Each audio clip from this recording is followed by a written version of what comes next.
If everybody that voted in 2008 shows up in 2010, we will win this election. We will win this election. We need earmark reform, and when I'm president, I will go line by line to make sure that we are not spending money unwisely. I said that America's role would be limited, that we would not put ground troops into Libya, that we would focus our unique capabilities on the front end of the operation, and that we would transfer responsibility to our allies and partners. But if what the reports are true, what they're saying is that as a consequence of us getting 30 million additional people health care, at the margins that's going to increase our costs. We knew that.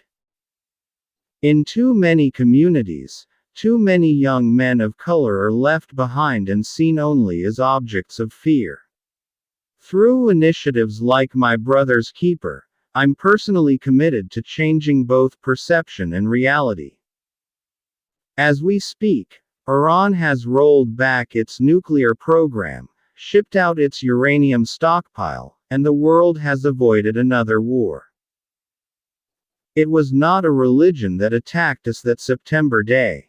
It was Al-Qaeda. We will not sacrifice the liberties we cherish or hunker down behind walls of suspicion and mistrust. We can choose a future where we export more products and outsource fewer jobs. After a decade that was defined by what we bought and borrowed, we're getting back to basics, and doing what America has always done best. We're making things again. I want to be very clear. I will not sign on to any health plan that adds to our deficits over the next decade. America isn't Congress. America isn't Washington. America is the striving immigrant who starts a business, or the mom who works two low-wage jobs to give her kid a better life. America is the union leader and the CEO who put aside their differences to make the economy stronger. And we can see the positive impacts right here at Solyndra. Less than a year ago, we were standing on what was an empty lot. But through the Recovery Act, this company received a loan to expand its operations. This new factory is the result of those loans. I don't think marriage is a civil right, but I think that being able to transfer property is a civil right.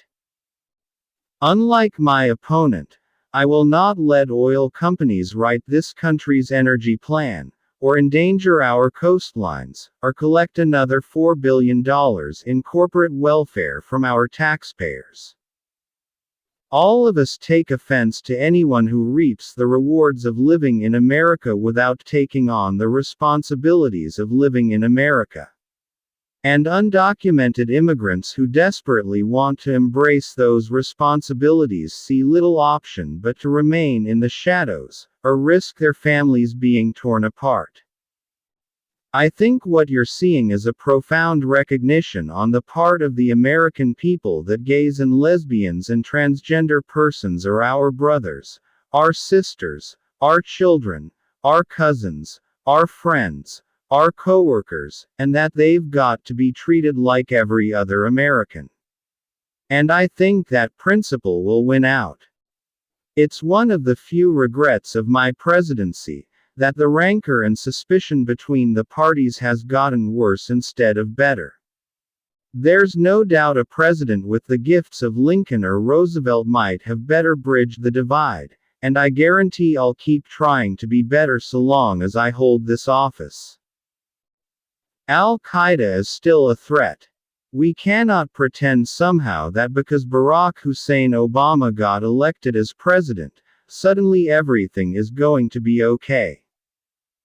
As president, I'm committed to making Washington work better and rebuilding the trust of the people who sent us here. One of the great strengths of the United States is, we have a very large Christian population. We do not consider ourselves a Christian nation or a Jewish nation or a Muslim nation.